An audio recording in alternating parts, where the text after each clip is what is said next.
quando eu fiquei sabendo que eu tenho que vir aqui na frente, né, uma multidão, eu recolhi a Deus, né, que eu faço todos os meus desafios que eu vivo, como estou fazendo agora, né, e ele me deu uma resposta na Bíblia que diz assim, diz lá em 1 Timóteo, no capítulo 6, versículo 12, ele disse assim para mim: corra a boa corrida da fé e ganha a vida eterna, pois foi para essa vida que Deus o chamou, quando você deu o seu belo testemunho de fé na presença de muitas testemunhas. Depois dessa resposta, eu não pude falar mais nada, só pude vir aqui na frente. Que bom que você veio, Anderson.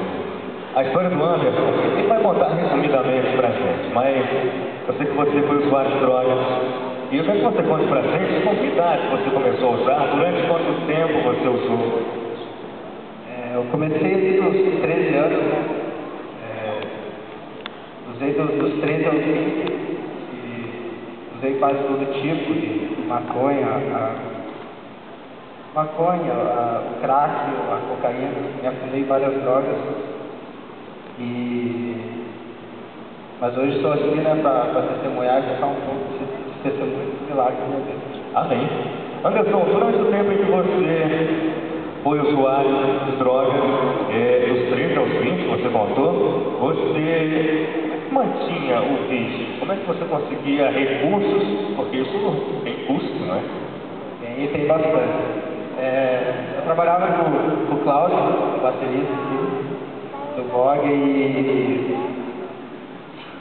além do meu trabalho, né, eu vendi todas as minhas roupas, vendi todos os meus pertences, vendi o que tinha, o que não tinha até. E isso acabava me desgastando muito também, no meu trabalho afetou muito, porque às vezes o Cláudio chegava lá, eu estava dormindo no chão com o jornal, estava desgastado, só passava noites e noites nas favelas, né, e já não havia mais diversão para mim. A minha vida era ficar em favela, enfurnado, favela, buscando drogas, querendo preencher aquele vazio que nunca acabava. Eu viu filmando de já engasgado. Mas as coisas começaram a mudar. Começaram. Foi depois de muito sofrimento que eu passei, de muitos fundos e postos diferentes que eu passei, entre várias drogas que eu passei, quase morte, quase morri em vários momentos ali, em que médicos me deram, chegaram a me dar 2 meses de vida no momento, nos meus 17 anos. Eu tive 3 internamentos ali. E depois daquele fundo de poço que eu passei ali, parei por 1 ano e 2 meses, eu fiquei um tempo sem usar. E então eu voltei a usar, e quando uma pessoa para de usar e volta a usar, ela volta pior ainda, volta com mais força. E nisso eu me afundei na maconha, cocaína. Isso foi agora recentemente. E o chamado de Deus foi incrível, porque do nada estava tudo bom, estava tudo bem. E Deus começou a me chamando dentro de balada mesmo. Isso foi, eu tenho certeza que foi um fruto de 40 madrugadas que fizeram por mim. Muita gente orou por mim nessas madrugadas. Porque não tem outra explicação de eu estar curtindo uma balada e de um momento ao outro eu começar a pesar na consciência, eu começar a sentir saudade da igreja, sentir necessidade de Deus. E foi ali que começou o meu chamado. Foi ali que mesmo depois, mesmo sendo feito uso da droga ali, eu me ajoelhava do lado da minha cama ali, na situação que eu estava. Que eu ouvia, e Satanás no meu ouvido falava: você tem coragem de se ajoelhar e falar com Deus desse jeito, nessa situação. E eu me ajoelhava e falava assim: Deus, se é você que está me chamando, dá teu jeito aí, porque eu não tenho força de sair daqui para a tua igreja, eu não tenho força de fazer nada, eu não tenho força de ler tua Bíblia. Dá teu jeito, se é você que está me chamando mesmo, então o Senhor use as suas armas, use o seu poder e me tire daqui.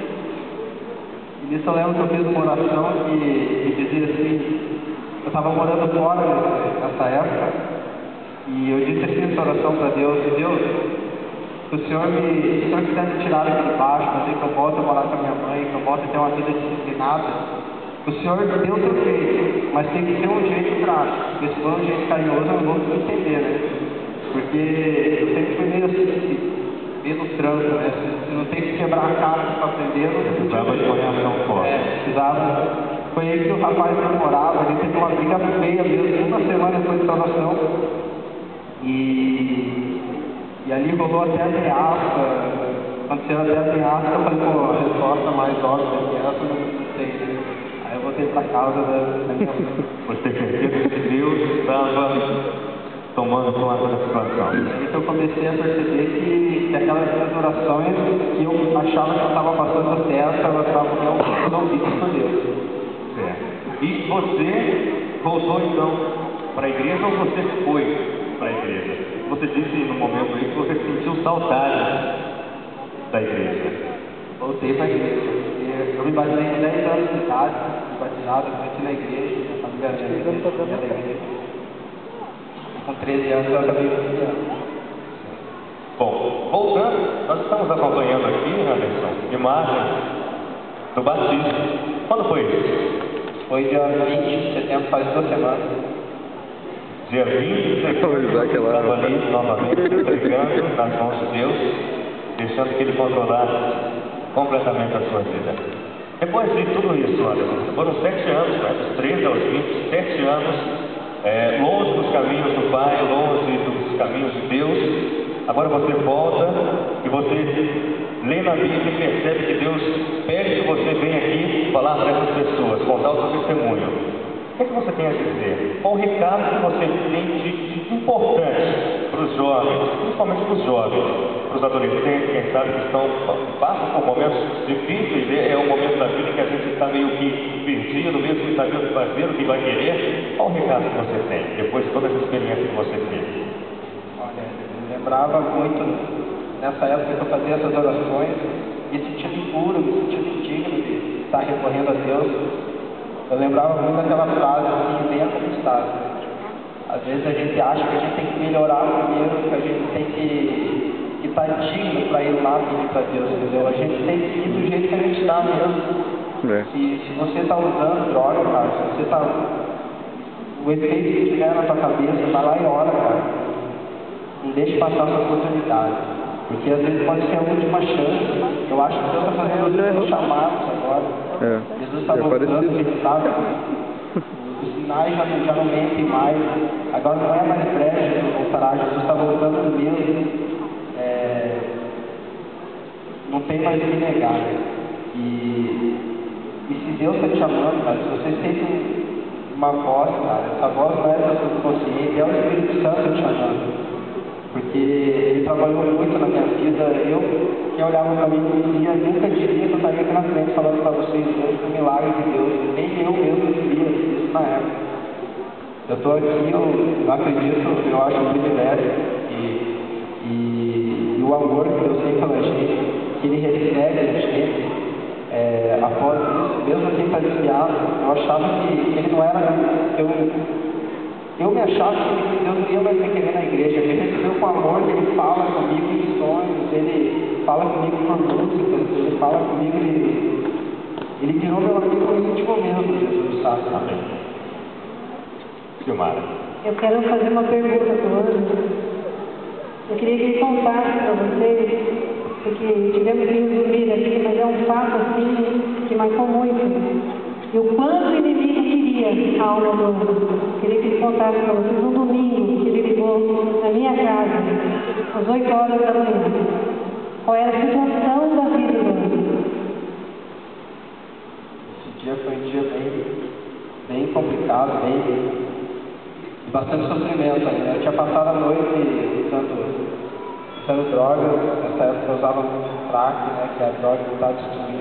Satanás está tentando pegar os jovens de tudo quanto é canto por essa droga, para elas terem forte dependência. E essa noite eu tinha usado tudo. Eu lembro que eu tinha pego as minhas roupas do guarda-roupa, eu tinha jogado tudo no lençol e tinha levado para vender. E essa noite eu estava com muita necessidade de usar e eu estava me usando a mais e fiquei devendo. E fiquei devendo R$30 na boca. Isso eu recorri aos amigos não